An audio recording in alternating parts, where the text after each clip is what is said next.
한 주를 보내고 나면 어떤 생각이 드십니까? 또 한 주가 지나갔구나. 시간이 왜 이렇게 빨리 가냐? 이런 느낌이 드십니까? 어느덧 6월이 되었죠? 6월이고 6월이 되면 해 중반쯤 되는 건가? 반 정도가 지나갔나? 이런 느낌이 듭니다. 하나님이 우리에게 주신 날들, 우리에게 주신 시간이고 선물이고 또 어쩌면 숙제일 수도 있습니다. 무슨 말인지 아시겠죠? 하나님이 허락하여 주신 세상에서 귀한 생명을 허락해 주신 날 동안 잘 살고 하나님 나라로 돌아가는 것, 그게 우리의 인생 아닐까요? 세상에서도 하나님 나라 천국을 살아가는 우리가 되었으면 좋겠습니다. 자, 오늘 함께 나눌 말씀 본문 같이 봉독하겠습니다. 마태복음 5장 4절 말씀입니다. 마태복음 5장 4절 말씀 함께 봉독하겠습니다. 애통하는 자는 복이 있나니 그들이 위로를 받을 것이며. 아멘. 자, 지난주부터 말씀 팔복 나누고 있죠. 8가지 내용을 하게 되겠죠. 두 번째 내용입니다. 두 번째 내용은 애통하는 자이죠. 오늘 말씀 제목을 애통하는 자가 복이 있다고요? 이렇게 질문으로 해봤어요. 왜 그렇죠? 애통한다는 건 슬프다는 얘기거든요. 그냥 슬픈 게 아니라 그냥 우울한 게 아니라 아주 깊은 큰 슬픔을 이야기하는 겁니다. 깊고 큰 슬픔. 사전을 찾아보면 가슴이 아프게 슬프다. 가슴이 아플 정도로 슬픔, 그런 것을 나타내는 말이에요. 쉽게 말하면 굉장히 슬픈 겁니다. 그러면 굉장히 슬퍼하는 자는 복이 있다. 여기까지 들으면 너무 이상하죠. 근데 그래도 뒤에는 조금 답이 되는 말씀을 해주세요. 그들이 위로를 받을 것이며. 자, 그러면 세상을 살면서 어렵고 힘든 일을 만나고 슬픈 일을 만나서 너무너무 슬퍼하는 사람들이 복이 있다. 왜냐하면 위로를 받을 것이기 때문에. 누가 주는 어떤 위로요? 그게 없죠. 이렇게 없을 때는 대체로 하나님의 위로입니다. 자, 크게 슬픈 사람들은 복이 있다. 왜냐하면 하나님이 위로해 주실 것이기 때문이다. 라고 예수님이 말씀하셨어요. 자, 오늘 이 말씀 나눌 겁니다. 예수님의 말씀은 이상할 때가 있습니다. 예수님의 말씀이 이상하다. 제가 지금 이렇게 강조하느라 예수님의 말씀은 이상하다 라고 강한 표현을 썼습니다. 예수님도 이런 식으로 말씀하실 때가 많습니다. 하나같이 예수님의 말씀은 보통 생각과는 반대인 경우 혹은 많이 다른 경우가 많습니다. 그런데 무슨 말인가 하는 생각이 들면서 그 말씀을 깊이 생각해 보다 보면 정말 그렇다 하는 그런 생각을 하게 됩니다. 예수님의 말씀을 읽고 들을 때 우리는 처음 하시는 말씀의 내용이 보통 사람들의 생각과는 너무 달라서 1차 충격을 받게 됩니다. 묵상을 하고 그 예수님의 말씀을 동의하게 되면 그 말씀의 깊은 의미를 깨닫게 돼서 2차 충격을 받게 되죠. 감동을 받는 거예요. 그 다음에 이 말씀을 통해서 예수님의 말씀을 처음엔 무슨 소리야? 이상하다. 충격받고 깊이 생각해 보니 정말 그게 맞다. 감동의 충격을 받고 그러면 세상을 바라보는 관점이 달라지게 됩니다. 예수님이 보셨던 세상, 예수님이 말씀으로 전해 주셨던 믿는 사람들이 세상을 바라보는 눈을 가지고 눈이 달라져서 다르게 보게 될 수 있죠. 그래서 또 3차 충격을 받게 됩니다. 그렇게까지 간 사람은 자기 스스로가 변화되어 있기 때문에 그 사람을 보는 다른 사람들에게 신선한 충격과 긍정적인 영향을 주게 됩니다. 그리스도인이라면 하나님을 믿는 사람이라면 마땅히 그래야 됩니다.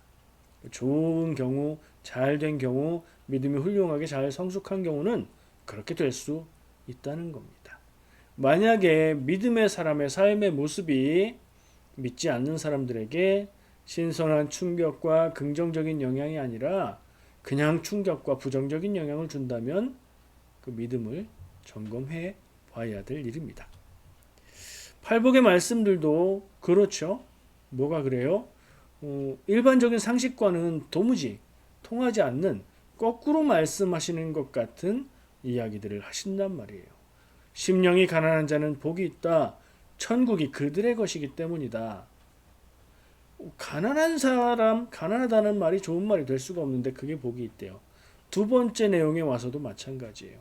애통하는 자가 복이 있대요. 애통이 뭐라고 했죠? 제가 슬픈데 많이 슬픈 거예요. 슬픈데 크게 슬픈 거예요. 가슴이 아플 만큼 슬픈 상태가 애통하는 상태래요. 그럼 그렇게 슬픈 것만으로도 그건 좋은 거 아니잖아요. 슬픔이 좋다고 말할 수 있나요? 그런데 이 말씀 역시 우리가 묵상 깊이 생각하다 보면 이 말씀을 통해서 주시는 은혜가 있기 때문에 저는 예수님의 말씀은 많이 다르고 충격을 연달아 준다 이렇게 표현을 해봤습니다. 그리고 그 예수님의 말씀들은요 또 한 가지 아주 놓치지 말아야 될 중요한 특징이 있는데요. 이렇게 일반적인 생각과 다르게 표현하시고 그 말씀을 묵상하게 만드시고 그리고 말하지 않는 내용을 생각하게 만드십니다. 우리가 성경 말씀을 읽을 때에 성경에 나와 있는 내용만, 그러니까 드러나 있는 내용만 생각할 것이 아니라 그것이 말하지 않음으로 밝히고 있는 내용까지도 생각하면 좋습니다. 무슨 얘기냐? 심령이 가난한 자는 복이 있다 라고 말씀하신 것을 우리가 묵상해서 의미를 생각해 보면 그럼 반대는 하는 생각을 해볼 수 있게 되지요. 심령이 가난하지 않은, 심령이 부유한 자들은 복이 있을까 없을까? 심령이 부유하다는 얘기는 뭘까? 이런 생각들을 하게 만들죠. 나는 심령이 가난한 사람일까? 심령이 가난하지 않은 사람일까? 그렇게까지 생각해 보면 영적인 유익이 있을 거라 생각해요. 오늘 말씀도 그렇습니다. 오늘 말씀 뭐였죠? 애통하는 자는 복이 있다. 크게 큰 슬픔에 빠져서 슬퍼하는 사람은 복이 있다. 왜? 위로받을 거니까. 그러면 나는 애통하는 사람인가? 지금 애통하는 상황에 있나? 질문해 볼 수 있고 그렇지 않다면 예수님이 말씀하시는 이 복은 내 복이 아닌 건가? 그러면 어떻게 이 복의 가운데에 참여할 수 있을까? 이런 질문과 답을 묵상해 볼 수 있을 것 같습니다. 자, 애통에 대해서 좀 더 깊이 나누어 보려고 합니다. 애통은 슬퍼한다는 말이고요. 사전에서는 슬퍼하고 가슴이 아프다 이렇게 표현한다고 했죠. 슬픔은 그 말 자체가 복의 반대의 의미 아닐까요? 일반적으로는 그렇죠. 그러나 예수님은 삶의 깊은 의미 그리고 표면적으로 드러나는 1차적 의미가 아니라 삶을 살아가는 그 삶의 진실의 내면들을 말씀하고 계신 겁니다. 슬픈 사람이 복이 있다라고 말을 들었을 때 우리는 1차 충격을 받죠. 그리고 이 말이 무슨 뜻인가 생각하게 됩니다. 예를 들어 생각해 보죠. 오늘 이렇게 예를 들면서 너무 무거운 예를 들면 힘들어지니까 너무 무겁지는 않지만 여기에 해당할 수 있는 예를 제가 생각해 봤습니다. 우리가 인생에서 애통하는 슬픔의 예를 어떤 상황을 생각할 수 있을까? 여러분들 젊었을 때에 20대 때 한번 생각해 볼까요? 온 마음 다해서 사랑하는 연인이 있었습니다. 있으셨습니까? 그때? 예. 사랑하는 연인이 나에게 말합니다. 이제 우리 그만 만나자. 이제 그만하자. 헤어지자. 그리고 날 떠났습니다. 연락을 해도 연락도 받지 않습니다. 상상만 해볼까요? 우리의 20대 젊은 날로 돌아가서 그 좀 어설프고 풋풋하고 그러나 열정과 정열은 넘쳤던 그 시대에 그때 만났던 오빠, 그때 만났던 누구누구 떠올려 보면서 상상을 해보죠. 예, 저는 상상을 해야 돼요. 그때 없었어요. 20대, 30대라면 이것보다 더 슬픈 일을 만날 수 있을까요? 쉽지 않을 겁니다. 근데 나이가 들어서 생각해 보면 그건 그냥 자연스러운 일이고 지나가는 일이고 어렸을 때 얘기고 웃음이 나오는 그런 얘기죠. 그래서 이런 예를 생각해 봤습니다. 자, 이런 경우를 애통하는 자라고 하면은 좀 웃음이 나올 수 있지만 감정이입을 해서 내가 실현당한 남성 혹은 여성 20대 청년이다. 이게 첫 연애다. 첫사랑이다. 생각해 보면 하늘이 무너지는 그런 상황이지 않을까요? 내가 겪었던 경험은 없었을지라도 내 친구 중에 누군가는 이런 일 때문에 너무 슬퍼하고 괴로워하고 힘들어했던 그런 기억 있지 않으십니까? 아픈 만큼 성숙해진다 이런 말을 합니다. 이별을 모르는 사람, 이별해보지 않은 사람은 사랑하는 사람, 만날 사람, 애인이 있다는 것이 좋겠지만 정말 가슴 뜨겁게 감사하는 마음까지 가지는 않을 수 있다는 생각을 해봅니다. 그런데 좀 전에 예를 들었던 20대의 뜨거운 사랑과 이별을 경험한 사람은 그 후에 또 누군가를 사랑하게 된다면 정말 감사할 수 있지 않을까요? 아픔은 시간이 달래줍니다. 시간이 지나면 슬픈 마음, 아픈 마음들은 어느 정도 치유가 될 것이고 잘못된 점들을 깨달을 수 있게 됩니다. 그때 왜 그렇게 되었을까? 그때는 나는 이해도 못하겠고 말해줘도 알아듣지도 못하겠던 그 일들이 시간이 지나서 곰곰이 생각해보고 다른 사람들을 바라보면 아, 그때 내가 참 어렸구나. 그때 내가 참 철이 없었구나. 깨달을 수 있게 되지요. 나든가 그 사람이든가 둘 다든가 대체로 이유는 그렇잖아요. 그리고 어떻게 됩니까? 그것을 깨닫고 나면 그때와 똑같은 사람으로 살 수는 없지요. 그만큼 성숙해 갈 수 있습니다. 그만큼 지혜로워지게 됩니다. 그만큼 더 잘 사랑할 수 있게 됩니다. 그리고 성숙해진 사람에게는 새로운 사랑이 찾아왔을 때 더 잘 사랑할 수 있는 지혜가 생긴 후죠. 그렇다면 그 가슴 아픈 이별은 첫 번째 이별은 복인가요? 그렇지 않은가요? 나중에 지나서 돌아보면 복된 경험이 될 수 있지 않을까요? 내가 그 일을 통해서 더 잘 사랑할 수 있는 성숙한 사람이 되니까 말이죠. 성경 말씀을 연애에만 적용할까요? 실생활에만 적용하는 게 다는 아니겠죠. 말씀을 더 깊이 보기 위해서 이 원래의 단어를 찾아봤습니다. 애통하는 자, 애통하다는 말의 그 원형은 펜데오라는 말입니다. 펜데오. 이 말은요, 애통하다, 슬프다는 의미이긴 한데 그게 담고 있는 깊은 의미가 뭘까 생각하는 과정에서 그 방법으로 성경의 다른 부분에 이 단어가 사용된 곳을 찾아보는 방법이 있습니다. 찾아보면요, 창세기 37장 34절 야곱, 요셉 이렇게 얘기가 나오는데 같은 단어를 썼다는 건 지금 펜데오가 헬라어, 그리스어인데 구약 성경이 그리스어로 되어 있다는 얘기죠. 구약 성경은 히브리어로 써졌는데요. 예수님 당시에는 어떤 성경이 있었죠? 70인역이라고 헬라어로 번역되어 있는 구약 성경이 있었어요. 그러니까 이게 같은 단어로 써질 수가 있는 겁니다. 야곱이 요셉이 죽었다는 소식을 듣는 장면입니다. 말씀을 읽어보겠습니다. 창세기 37장 32절부터 35절까지 말씀입니다. 그의 채색 옷을 보내어 그의 아버지에게로 가지고 가서 이르기를 우리가 이것을 발견하였으니 아버지 아들의 옷인가 보소서 하매. 누가 말했죠? 형들이 이렇게 합니다. 죽었나요? 안 죽었어요. 형들이 요셉을 팔아버렸어요. 그리고 그 옷을 가지고 와서 피를 묻혀서 아버지에게 보여주는 거예요. 오다가 이런 걸 발견했어요. 자, 계속 읽을게요.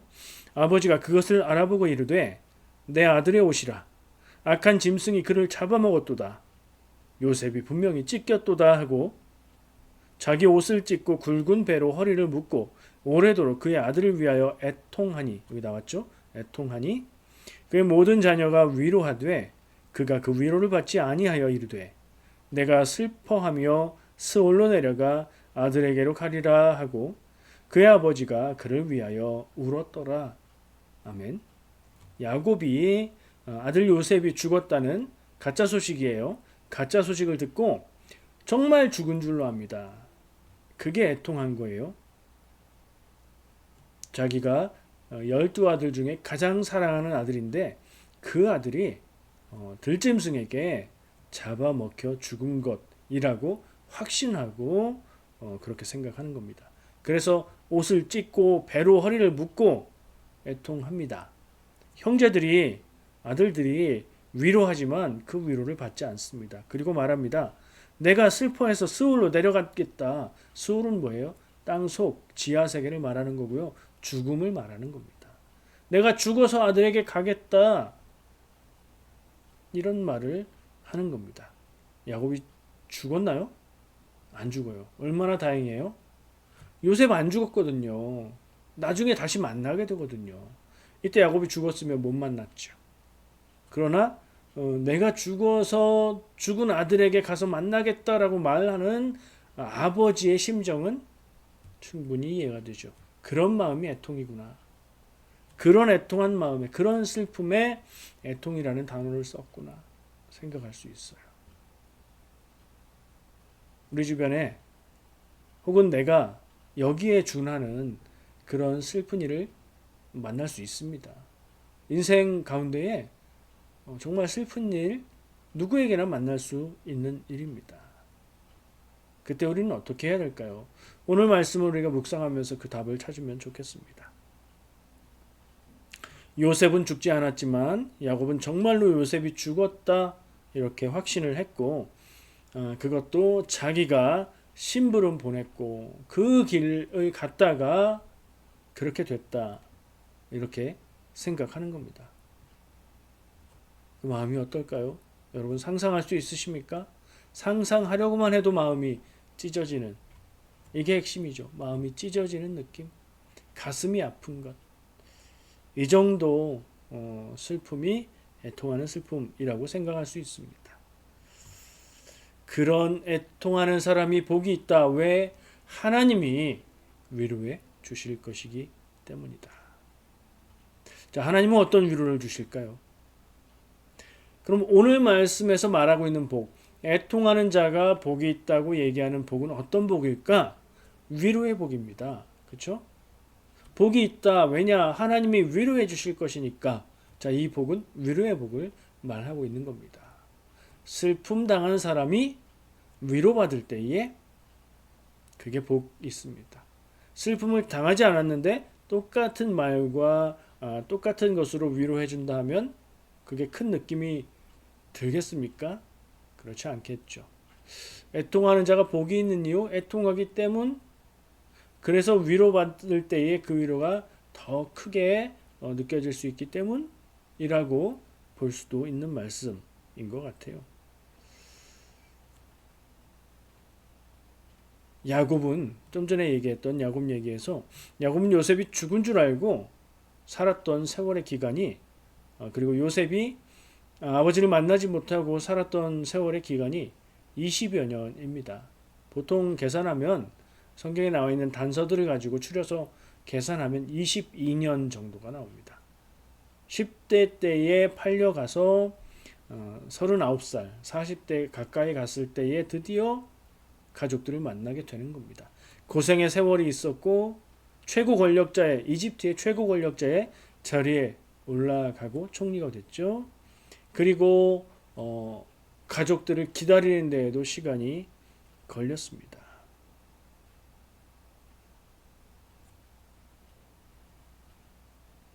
이것이 그 만남의 순간을 생각해 보면 20여 년을 슬픔과 고통 속에 살았지만 그 아들이 죽지 않고 살아있음을 알고 다시 만나게 되는 것, 이것이 야곱에게 주신 하나님의 위로이지 않을까요?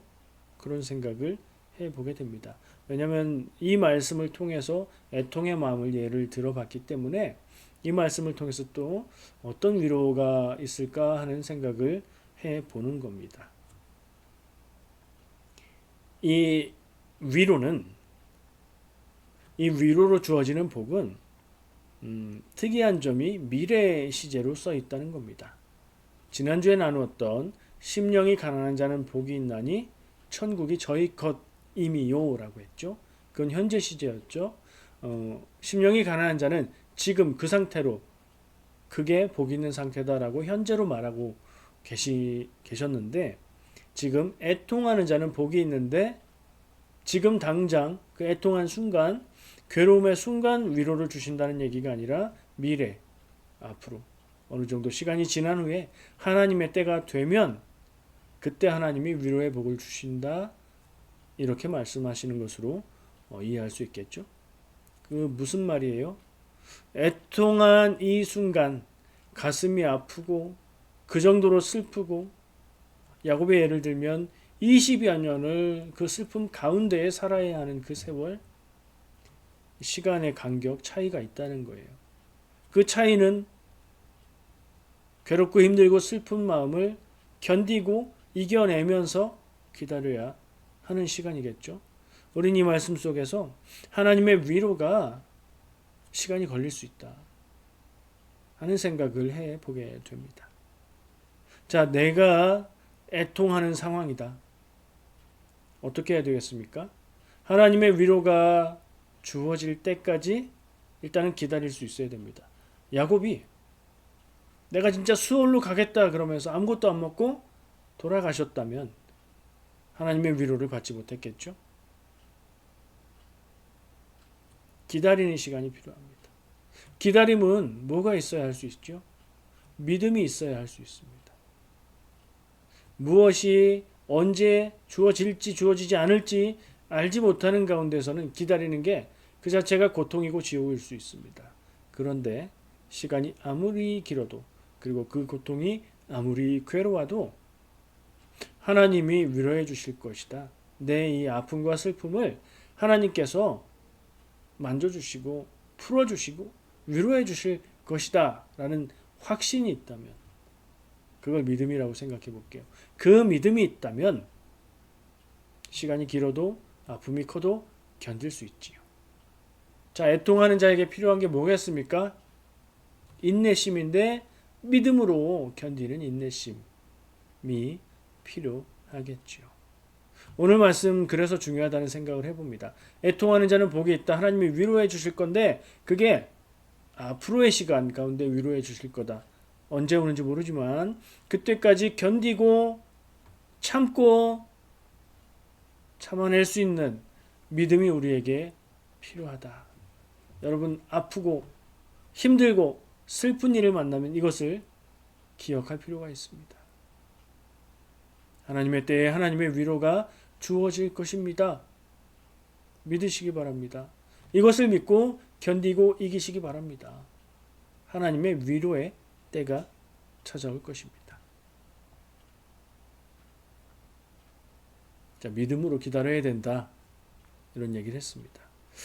가슴 아픈 슬픔, 애통의 슬픔은 만났을 때 당장은 괴롭고 힘들지만, 그래서 그 당장의 순간이 복 있는 순간이라고 말할 수는 없지만, 그 기다림의 시간을 믿음을 가지고 견디고 지나서 하나님의 위로를 받는 때가 되면, 위로로 모든 것이 다 주어지는 것이 아니라, 위로만 복이 아니라 견뎌왔던 시간과 마음에 쌓여온 그 견디는 힘과 마음의 지구력, 삶을 곱씹고 되돌아보고 슬픔을 생각하고 나름대로 얻었던 삶의 지혜들, 성숙함이라고 저는 부르고 싶은데요.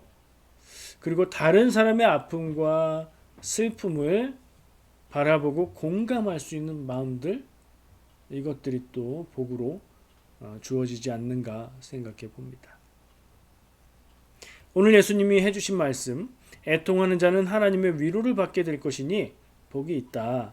이 말씀을 듣고 의지하시고 힘든 하루하루를 견디는 자를 위로하시는 하나님을 기억하고 믿으시기를 바랍니다. 그리고요, 제가 아까 얘기한 거 하나 있죠. 예수님의 말씀은 1차, 2차, 3차 충격이 있는데, 예? 말하지 않은 것까지도 생각하게 한다. 애통하는 자가 복이 있다는 얘기는 뭐 나름대로 이렇게 우리가 이해해 볼 수 있는데, 애통하지 않는 사람이 더 많지 않나요? 그렇게 큰 아픔과 슬픔이 우리 인생 가운데 늘 있는 건 아니죠. 그러면 그때는 복이 없는가 질문해 볼 수 있습니다. 내가 애통하지 않는 자 같아. 지금 나 애통하지 않은 것 같아. 그럼 애통해져야 돼. 슬픈 일이 있어야 돼. 그건 아니잖아요. 자, 그렇다면 우리는 어떤 자리로 어떻게 나가야 될까 질문해 볼 수 있습니다. 인생 가운데 애통한 일은 찾아온다고 말했지요. 지금 나는 아니더라도 누군가에게는 애통의 일이 있을 겁니다. 내가 아는 사람, 이웃이라고 말하고 싶습니다. 내가 아는 누군가에게 애통의 시간이 찾아왔다면, 그것을 내가 안다면 우리는 하나님의 자녀, 하나님의 백성, 그리스도인으로 무엇을 어떻게 해야 할까요? 하나님의 위로가 주어질 것이니 하나님께 맡기고 끝 할까요? 하나님의 일은 사람을 통해 이루신다는 것을 기억하시기 바랍니다. 그리고 믿는 자의 행할 일은 하나님의 손과 발이 되어서 하나님의 뜻을 내가 행하는 것이라는 점을 기억하십시오. 그럼 뭐 해야 될까요? 하나님의 위로가 누굴 통해서 주어지면 좋겠습니까?